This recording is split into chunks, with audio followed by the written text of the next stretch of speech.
Hey everybody, it's the Pammy and I'm back. Today I'm going to talk about putting strip lights in our van build. We'll go over exactly which lights we used, how we installed them, including how to customize the sizing or the lengths, how they work, how they operate, how they get power, how they plug in, different options that you have for those things. I'm going to talk about mistakes that we made and how we corrected them and how much we like them. So let's go see. LED strip lights can make a really bold and powerful statement in your van build. They're really fun at the campgrounds, shining through your windows if you have windows. But they can also be dimmed down into a more subtle background lighting option, which helps fill in the dark corners of your build, but doing it in a really beautiful way. Let's start with what we shouldn't have done, our mistake, our biggest mistake, and that was that we bought these encased strip lights that are surrounded with a plastic sheath. And the sheath itself is square. It's actually rectangular. And then there's a special strip that you screw on and you slide this plastic sheath with the LED strip lights permanently inside of into a track. Well, we did that at the beginning and it was a flop. And the lights just didn't want to stay in the track. The track was extremely difficult to install. Luckily, we thought ahead, and when we built our benches, we put the track underneath before we installed the facing of the bench, but that's another story. We do have a 2-inch toe gap underneath our benches, and that's the light that you see shining down on the floor. So we pitched this beautiful encased LED strip light coated strand and went ahead and bought the bare peel and stick LED lights.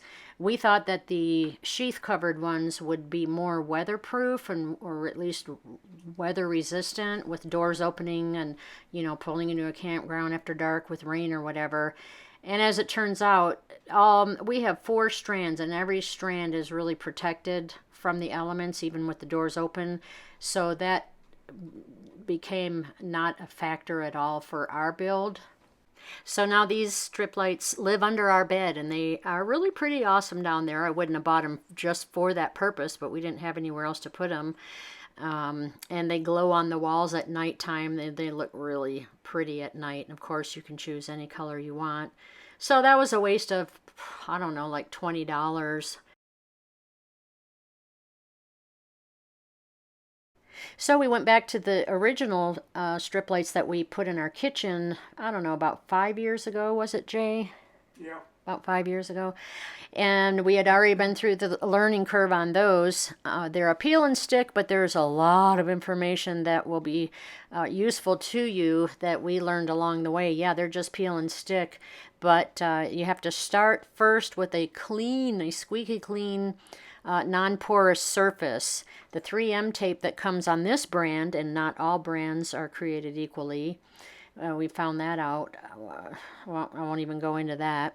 But with the Jovies, they use a 3M brand tape, sticky tape on the tops, and they work so well. This 3M tape works so well that when our over the stove microwave died, I had to remove that entire strip of lights like you're seeing here. These are the replacements, because the back of the microwave against the wall, I ran the strip lights along the back of the microwave under there and stuck them to the actual microwave, and of course you can't take them down and replace them.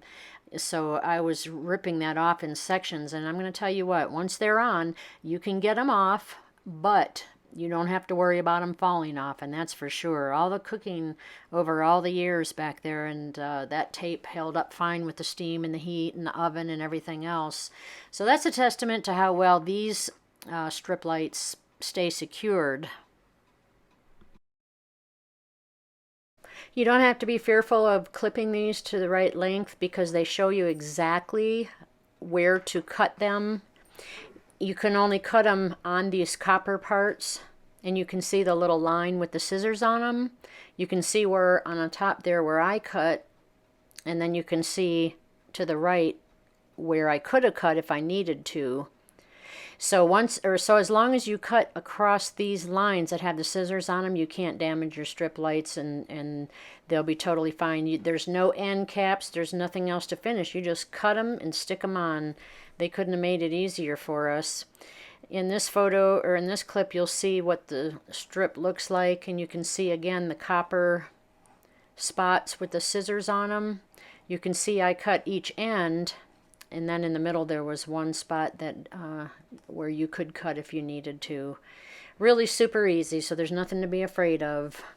And no soldering, no special tools needed, just a pair of scissors and a ruler. And measure and cut them to length.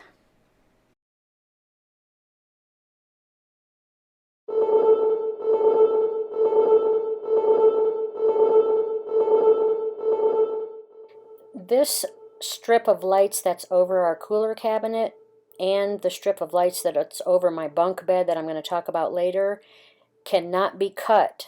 So if you need to cut yours, make sure that you buy the type that you can cut, and you can find that information out in the reviews. Just pop in the question, just put cut in the search under questions at Amazon, for instance.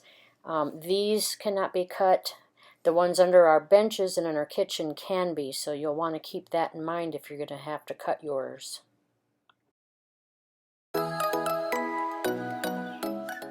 This is an app. There's your dimmer switch. You can make it bright or dim.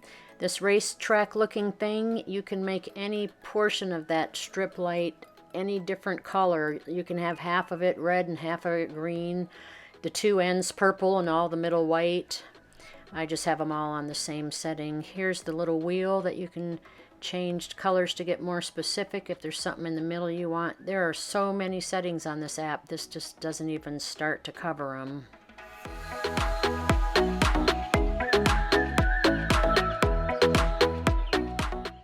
And here's a demonstration of all the different little fun things you can do with the lights.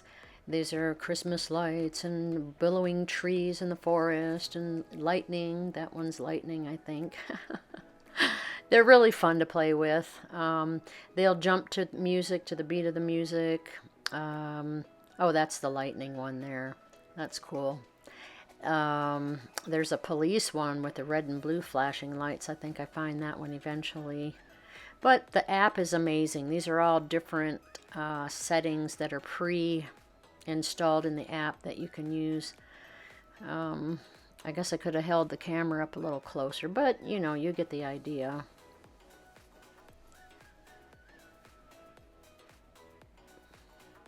There's the dimmer switch above up there. You can see it's on, I don't know, I can't read it from here. Oh, there are different categories of preset patterns. I'm just kind of going through some of that. I think right there I was looking for the police one. Jay likes that one.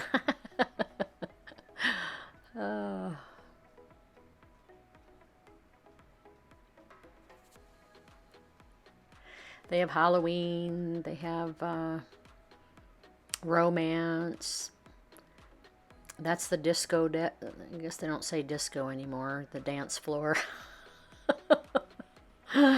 Oh, showing my age. Oh, there's the police one. It flashes red and blue. So it does all kinds of different fun stuff. Or you can just put it on solid lights like us old folks like.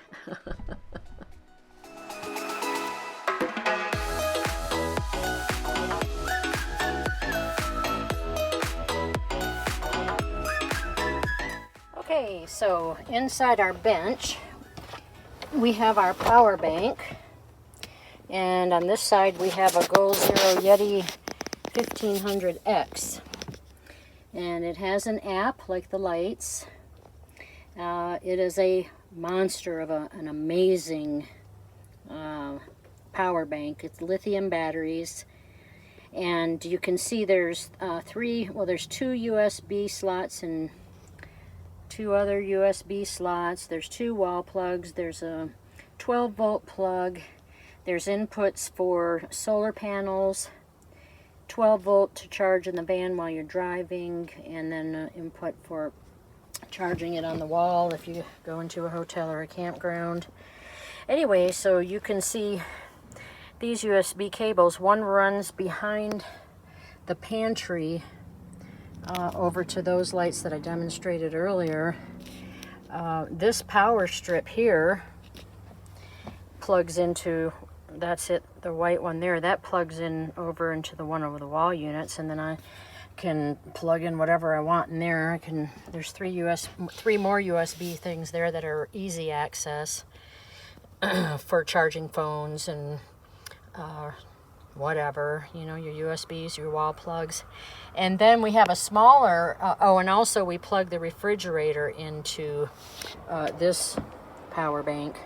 And then in the other bench, in my bench, we have a smaller Goal Zero as well. So we always have backup. But there's the charging cable back there. So that's how we power our lights. And as you know, LED lights take nothing to power. I do have this strip of Christmas LED bulbs up here. Those are real pretty too. And then those, the cords behind the pantry there, and then I just plug those right into one of the plugs here. But anyway, that's how we run our, that's how we power all our lighting, all our everything. This Goal Zero and then the other one. Very happy with it. Okay, so in case anybody was wondering how we hung this strip light over my bunk, the other side has the Ivy and the Christmas LED bulbs, but this strip of light was stuck to a long piece of PVC edging, corner edging, and of course wipe it down with some acetone and then rinse that off with the damp rag and dry it real good, and then go ahead and stick your strip lights to it. Super, super, super easy. A monkey could do it. Just got to take your time and make sure you keep your strip going straight. And then we just suspended them off of the heater vents and up overhead. We have a medium roof. And then down on the end, the cord just runs over through some ivy to disguise it, and down our gate and into my bench to the other Yeti on my side. And this PVC pipe, this PVC edging, corner edging, since it's just setting in this ribbon like this, we can turn it. So if I want reading light, I can turn it so the bright side is facing down like in the picture I just showed you, or I can turn it into the wall to just cast kind of a glow. I can turn it up to the ceiling to give a little more light. So the way that you can rotate this in these ribbon suspensions, whatever, makes for different lighting opportunities. All right. In the top center of this photo, you see the white oblong thing with the cord coming off the bottom of it. You can see that the wiring can come in black or in white. This is in my kitchen, and this is the controller. So if you don't want to open up your app or go find your iPad or whatever, there are 3 buttons on here. One is power, so I can just reach over there and turn the power on. It actually, this kitchen, all of the ones in the house are on timers, so this one comes on at 7:30 in the morning, goes off at 11 at night, so I never even have to turn it on and off. But about once a week or so, a few times a month, I like to change the colors out, so I'll turn it to fuchsia or to a bright sunlight looking, like the windows are like I have more windows in the kitchen, or orange at Halloween, or whatever colors. So I can do that from this controller as well, or on the app as you saw earlier. And so each strip of lights will have one of these controllers for power and for modes and for colors. And I'll show you I'll show you the ones that are in the van. And you can see this strip is black. It has a black background. They do make them in white. I had to buy the black, it seems, for a reason. Can't remember now when I ordered them. Honestly can't remember why I got these in black, unless it was just an oversight. But here is a controller here too. This is power. This is your light choices. And this is your modes, or these, whatever those are. Anyway, one's a light choice and one's a mode choice, or just steady and power. And then that just runs around the back to the Yeti. And it's stuck to the thing here. And we made it so when this lifts up, it doesn't rub on the lights. I don't know if you can see this, but these lights have a clear plastic protector over them. When I showed you how to cut the lights, those elements were all bare, but these have, I can't get it in a photograph, but there's actually a clear plastic cover over each of these elements, which protects these lights. Sorry, I just ate a mint. So you could actually splash water on that or something and it would be waterproof or water resistant. I'm not sure which one, but it has like a bubble of plastic over it. That's how they came. We only have this here to give it a finished look, but also we had to be able to lift it to reach down there and get that handle to lift the cooler out. But anyway, and then back here we also have each bed has its own controller too, and these work the lights along the floor of the beds, along between the aisles. So if I have to get up in the middle of the night, I can, if I'm sleeping here, I just reach down, turn my power on, and then I have lights to guide me up to the door. So it seems like this was an oversight. I wanted to do that in white, but it's not a big deal because there's a look at all the black. We have black here. We have our black curtains on the back of here for blackouts. We have black trim around our panels. We have black partitions. These are magnet lights. I mean, these are magnets. But anyway, I just wanted to show you that you don't have to have an iPhone, or a phone. You don't have to use the app to turn them on and turn them off. There's no remote control on these. But if you want to turn them on before you come in, you can do that with your phone. So that's really, the phone is the remote control. Okay. I hope you enjoyed this video. I hope it was helpful to you. And we'll see you next time.